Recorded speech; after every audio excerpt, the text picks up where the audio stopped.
नमस्कार, मी भूजल शोधक अशोक शिंदे, जिल्हा बुलढाणा। मी आज वाशिम जिल्ह्यातील मालेगाव तालुक्यातील धारपीपरी या गावावर आपले शेतकरी मित्र गणपत गालट यांनी मला कॉल केला। कॉल केल्यानंतर आज माझा त्यांचा आपण ते एक बोरचा पाईप देण्यासाठी आलो। त्यांचं आपण इकडं 25-30 एकर शेत फिरल्यानंतर इथे एक त्यांना बोरचा पाईप दिला। तो बोरचं त्यांना इथं 300-350 फुटापर्यंत समाधानकारक पाणी लागेल। जेमतेम इकडच्या रेंजचा जर एक विचार केला पातळीचा, इकडं सुरुवातीला एक 100 फुटाच्या आत थोडंसं लागतं, काहीतरी प्रेशरनं दिसेल किंवा दिसणार पण नाही।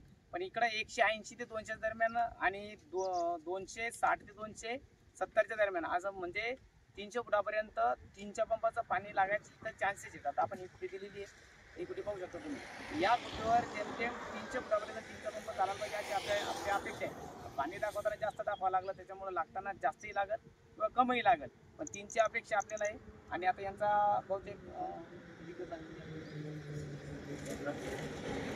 8-15 दिवसाचा यांचा रिझल्ट येईल। रिझल्ट आल्यानंतर तोही आपण अपलोड करू। धन्यवाद।